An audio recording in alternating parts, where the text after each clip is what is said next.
दोस्तों कहते हैं जब भी आप सोचिए तो तोल मोल के बोलना चाहिए, क्योंकि कई बार क्या होता है ना, हम जब भी कुछ बोलते हैं तो कहा जाता, हमारे बड़े बुजुर्ग कहा करते थे कि जो जो भी बोलो ना, अच्छी बात बोलनी चाहिए हमेशा, क्योंकि आप गलत बात बोलते हो और 24 घंटे में कहीं ना कहीं एक बार हमारे मुंह में सरस्वती माता विराजती हैं, और 24 घंटे में कहीं कहीं एक बार जो बात है वो कहीं ना कहीं सही हो जाती है। तो नमस्कार दोस्तों, मेरा नाम है शशि पांडे और आज हम बात करेंगे कही गई बात जो है वो जो सही हो जाती है 24 घंटे में। तो अब कभी हम बचपन में मजाक भी किया करते थे कि हम 24 घंटे में मतलब खाने पीने वाली अच्छी सी चीज़ जो है वो रटे कि हमें ये मिल जाए, हमें ये मिल जाए, हमें ये मिल जाए तो मिल जाएगी। या ऐसे कुछ पेपर में बहुत अच्छे नंबर आ जाएं, बहुत अच्छे नंबर आ जाएं तो हम ऐसे बोलेंगे तो हमारे अच्छे नंबर आ जाएंगे।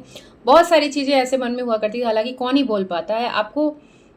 हमें नहीं पता कि हम बहुत बार बोलते हैं, लेकिन हम उस टाइम पे बोल पाते नहीं बोल पाते। तो ये एक तरीके से नेगेटिव और पॉजिटिव जो एनर्जी है उसके थॉट की बात है कि जब आप हमेशा जब डरते रहते हैं, किसी चीज़ से डरते रहते हैं, नेगेटिव मतलब कहा जाता है ना कि जैसे गाड़ी चलाने की बात है, अगर आप डर डर के गाड़ी जो है चलाएंगे, मतलब सुरक्षा के साथ गाड़ी चलानी चाहिए, लेकिन अगर आप डर के साथ गाड़ी चलाएंगे तो निश्चित रूप से कहते हैं कहीं ना कहीं आप टक्कर खा जाएंगे या टक्कर मार देंगे, मतलब क्योंकि आपको कॉन्फिडेंस नहीं आ रहा है।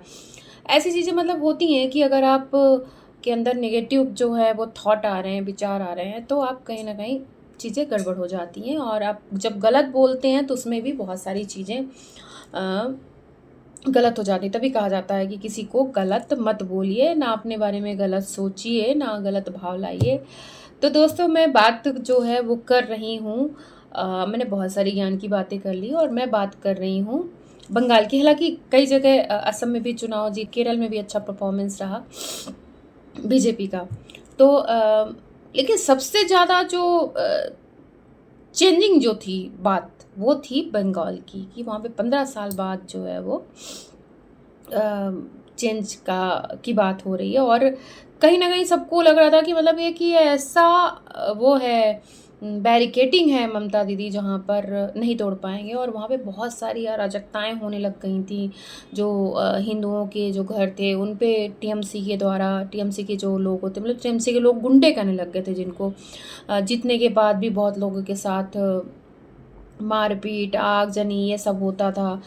जो मतलब जो दूसरी पार्टी से लोग इलेक्शन लड़ते थे वो टीएमसी के जीतने के बाद वहाँ रुकते नहीं थे इस डर से कि उनके साथ मारपीट होगी। और जो कौन सी एक जगह थी, मुझे नाम नहीं याद आ रहा, जहाँ पे अभी जहाँ पे वहाँ का विधायक था जो हिंदू महिलाओं को मतलब टारगेट करता था और उनके साथ बहुत महिलाओं के साथ रेप भी किया था, गलत किया था।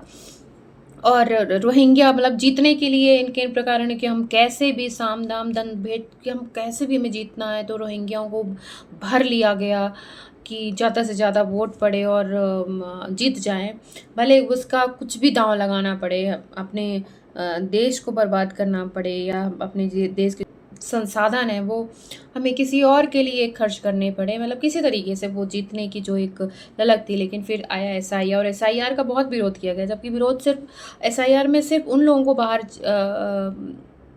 किया जाना था जो हमारे देश के हैं ही नहीं, नागरिक ही नहीं है, उन उन लोगों को बाहर किया जाना था। जबकि अपने देश का कोई नागरिक बाहर नहीं गया, चाहे वो मुस्लिम हो, चाहे वो सिख हो, चाहे वो ईसाई हो, चाहे वो हिंदू हो, कोई भी बाहर नहीं गया। सिर्फ बाहर गए हैं तो वो सिर्फ रोहिंग्या गए हैं, जो भी बाहर से घुसपैठ करके हमारे यहाँ बैठे हुए थे, पड़े हुए थे, सो रहे थे, खा रहे थे, हमारी चीज़ों को यूज कर रहे थे और नाम बदल बदल के कर रहे थे। तो ऐसे ऐसे लोग मतलब ऐसे ऐसे केस भी अब एसआईआर के समय आए थे कि जो महिलाएं पाकिस्तान से किसी समय आ गई थी वो जो है वो आज 50-50, 55-55 साल की वो हो गई हैं, और उनके 500-500, 600-600 के परिवार हो गए हैं वो ऐसी महिलाओं के 50-50 सालों में। तो ये एक तरीके से, और उनकी जड़ें जो है वो पाकिस्तान ही है, तो मतलब पाकिस्तान के हैं वो लोग और रहे भारत में रहे, और बढ़िया है, भारत के संसाधन भी यूज कर रहे हैं और भारत को बर्बाद भी कर रहे हैं, क्योंकि भारत से उनको प्रेम तो है नहीं। तो भाई कहने की बात, जो मैं कहाँ से कहाँ पहुँची जा रही हूँ वो तो अलग बात है, लेकिन जो कहा जाता है कि अच्छी बातें करनी चाहिए। तो कभी जो ममता दीदी हैं, ममता दीदी, हालांकि मुझे दीदी कहने में उनको बहुत रुचि नहीं आती, ममता बनर्जी कहूँगी। ममता बनर्जी जो है वो पिछले साल कहा था कि खेला हवे, और अप्पा डप्पा चप्पा, पता नहीं कैसी कैसी मतलब चीज़ों को बोलती थी, वो क्या होता था। अभी उनकी जो एक सांसद हैं वो उन्होंने कुछ काबा काबा करके गाना गाया था सिर्फ खुश करने के लिए। मतलब ठीक है, आपको सामंजस्य बनाना चाहिए, समरसता रखनी चाहिए, लेकिन ये भी नहीं होना चाहिए कि आप अपने ही लोगों को, अपने धर्म को और मतलब दांव पे लगा करके और लोगों को सिर्फ खुश करने के लिए जब आप सम्मान कर रहे हैं सभी धर्मों का तो करिए, कोई ऐसी दिक्कत नहीं है। लेकिन जब आप वहाँ पे पता चल रहा है कि आप सीधी सीधी बटरिंग कर रही हैं, सीधा सीधा जाल फेंक रही हैं, तो वहाँ पर वो चीज़ें समझ में आती हैं। और ये जो मैसेज है वो बहुत साफ सुथरे तरीके से जो है वो जनता के सामने गया कि आप क्या कर रहे हैं बंगाल में। लेकिन देर है दुरुस्त है, बंगाल के लोगों को समझ आया कि क्या चीज़ें हो रही हैं। चलो हम इन सब चीज़ों में नहीं पड़ते, वो जो भी हुई चीज़ें वो हो गई। मतलब कहने की बात है कि वो ममता बनर्जी जो है वो कहती थी खेला होवे, तो खेला दोस्तों हो चुका है और उनकी ही बात उन पर लग चुकी है कि खेला होवे तो खेला हो गया। हालांकि एक बार वो फुटबॉल खेलते हुए उनके पैर में चोट लगी थी, पता नहीं कहाँ रैली करने गई थी, फिर चोट लगी, फिर इतना सारा बड़ा सा प्लास्टर बांध के आई थी व्हील चेयर पे, फिर उठ उठ के अपने आप चलने भी लग गई थी। वो भी बहुत सारी मीम बनी थी कि ऐसा झूठ मूठ का जो है वो बनाया जा रहा है। अभी भी बोले मेरी जो बात है, वो जो कोई चुनाव जीता नहीं जीता वो तो अलग मुद्दा है, मेरी जो बात है वो ये है कि जब भी आप बोले तो तोल मोल करके बोले, वरना वो बात जो है वो आपको लग सकती है, और लग सकती है तो खेला होवे जैसा खेला भी आपके साथ हो सकता है। आपकी बात ही आपको लग जाए और आपका बना बनाया काम बिगड़ जाए। तो जब भी बोले आप अपने बारे में अच्छा बोले, जो आप चाहते हैं वही बोले कि अच्छा मैं इतना अच्छा हो जाऊँ, मैं इतना पैसा कमा लूँ, मेरा ये हो जाए, मेरा वो हो जाए। जो भी बोले वो अच्छा अपने लिए बोले और दूसरों के लिए भी अच्छा ही बोले। अगर जिनसे हमारी खटास नहीं है या हम जिनको सोच के मन खट्टा हो जाता है, छोड़ो ना उनको, मिट्टी पाओ उन पे, हमें क्यों बात करनी है। हम अपने बारे में बोले और अच्छा बोले, अच्छी बात करें, ताकि हमारे साथ हमेशा अच्छा होवे, खेला ना होवे। वैसे आपको मेरा ये वीडियो कैसा लगा और मुझे कमेंट करके बताइएगा।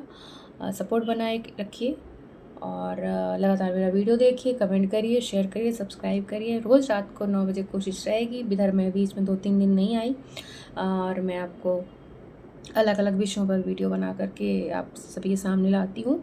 तो आपको कैसा मेरा वीडियो लगा ज़रूर मुझे बताइएगा और सपोर्ट करते रहिए। धन्यवाद।